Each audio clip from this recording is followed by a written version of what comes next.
Hello everyone, welcome to my YouTube channel.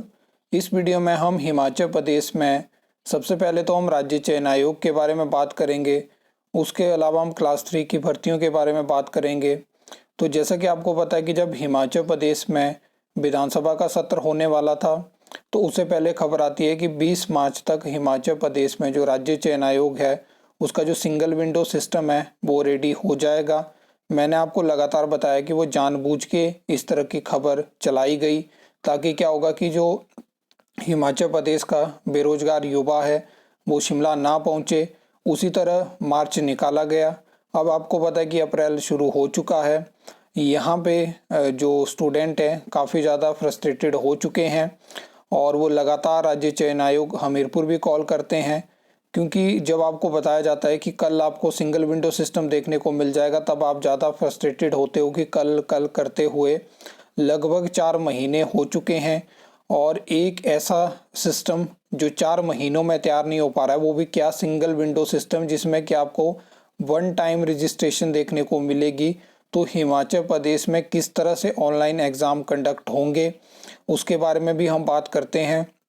अब देखिए कि क्या हिमाचल प्रदेश में वर्तमान सरकार चाहती है कि हिमाचल प्रदेश में पेपर लीक को कम करने के लिए जो है वो ऑनलाइन एग्ज़ाम कंडक्ट करवाए जाएंगे, जबकि सब जानते हैं, सरकार खुद जानती है, जो इनके एडवाइज़र हैं वो जानते हैं और जो अधिकारी हैं वो भी जानते हैं कि हिमाचल प्रदेश में ऑनलाइन एग्ज़ाम कंडक्ट करवाना आसान नहीं होगा और इसमें समय लगेगा।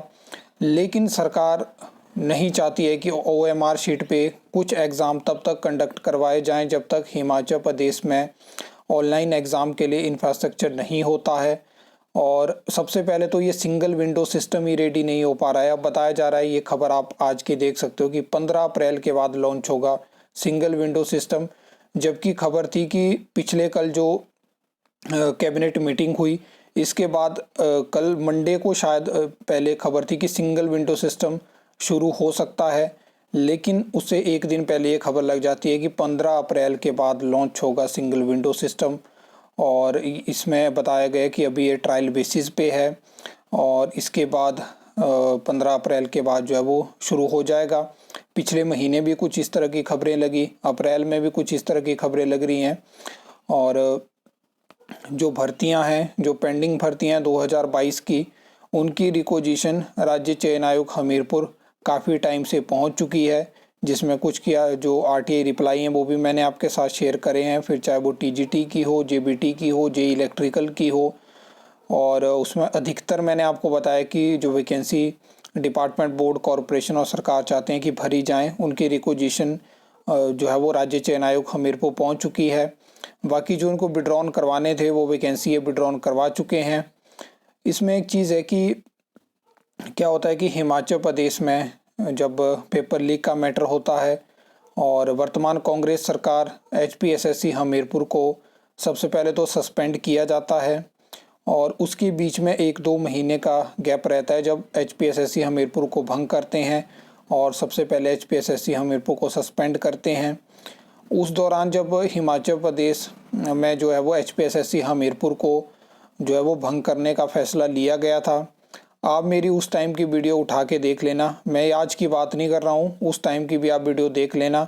मैंने इस फैसले को क्रिटिसाइज़ किया था क्योंकि किसी भी जो आयोग होता है उसको नए सिरे से शुरू करना उतना आसान नहीं होता है।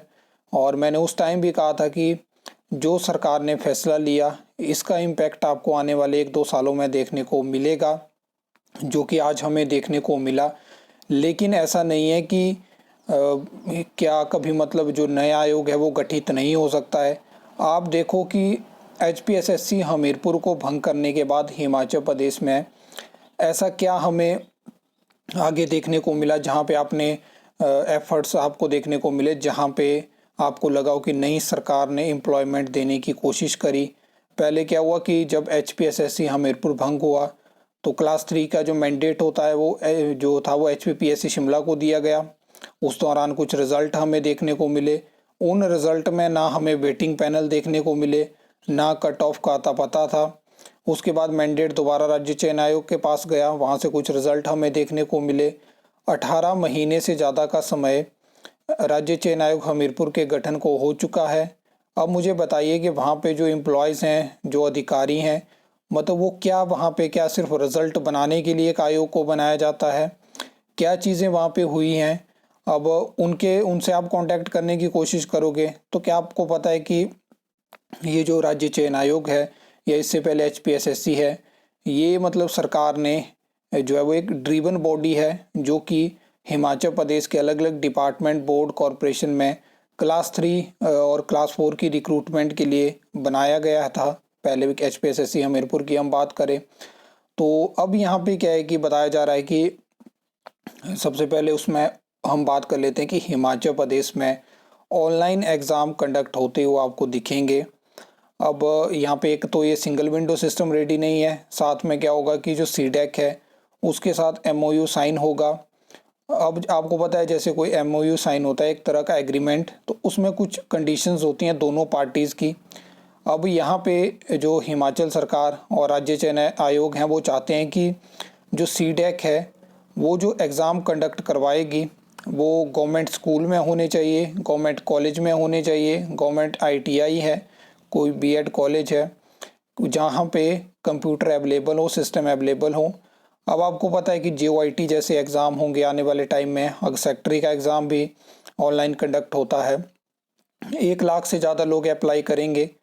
और सबसे बड़ी चीज़ हिमाचल प्रदेश में क्या है कि इसमें क्या बहुत सारे लोग अप्लाई करते हैं, जैसे कि फॉर एग्ज़ाम्पल अगर यहाँ पे फीमेल कैंडिडेट के लिए फ़ीस नहीं रखी जाती है, इसके लिए इस चीज़ को टैकल करने के लिए मुझे लगता है कि अब ये कुछ जो है वो गाइडलाइन लेके आएंगे, जहाँ पे क्या होगा कि फीमेल कैंडिडेट से भी फ़ीस ली जाएगी और उसके बाद अगर वो एग्ज़ाम देती हैं तो फ़ीस रिफ़ंड हो जाएगी, अगर वो एग्ज़ाम नहीं देती हैं तो वो फ़ीस रिफ़ंड नहीं होगी। उस चीज़ के लिए भी ये नया यहाँ पे ये नोटिफिकेशन लेके आएंगे, मुझे इसकी जानकारी है।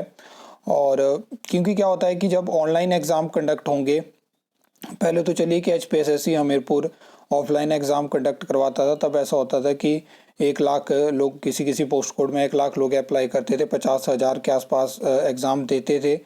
तो उसमें क्या होता है कि बहुत सारी प्रेपरेशन होती हैं, पहले आपको पता है क्वेश्चन पेपर रेडी होते हैं, सीटिंग अरेंजमेंट बनाए जाते हैं, एग्जामिनेशन सेंटर बनाए जाते हैं, तो उसमें इतना बड़ा जो है वो पूरी फॉर्मेलिटीज़ करनी पड़ती है। फिर बाद में स्टूडेंट नहीं आते हैं तो वहाँ पे वो सारी दिक्कतें हमें देखने को मिलती है। अब इस तरह की चीज़ सरकार लेके आ सकती है, जो कि अच्छी बात है, क्योंकि अब ऑनलाइन एग्ज़ाम कंडक्ट करवाने में अगर इस तरह की चीज़ें देखने को मिलती हैं कि बहुत सारे कैंडिडेट एग्ज़ाम नहीं देते हैं तो बहुत ज़्यादा खर्चा यहाँ पे हमें देखने को मिलेगा। जैसे ओटीए का एग्ज़ाम है, 148 के आसपास कैंडिडेट ने वो एग्ज़ाम दिया और 33-34 लाख सरकार का उस पर खर्चा हमें देखने को मिला। तो हिमाचल में ऑनलाइन एग्ज़ाम कंडक्ट करवाना सरकार के लिए उतना आसान नहीं होगा। फ़ीस में भी आपको बढ़ोतरी देखने को मिलेगी, क्योंकि ऑनलाइन एग्ज़ाम कंडक्ट होगा तो फ़ीस आपकी ज़्यादा लगेगी। तो ये बहुत सारी चीज़ें हैं। बाकी अब राज्य चयन आयोग में अब सिंगल विंडो सिस्टम बता रहे रेडी हो चुका है, अब 15 अप्रैल के बाद आएगा, उसके बाद रजिस्ट्रेशन शुरू होगी। अब राज्य चयन आयोग में एक लैंडलाइन नंबर है जो कि वेबसाइट पे दे के रखा है, उस पर फ़ोन उठाते नहीं है।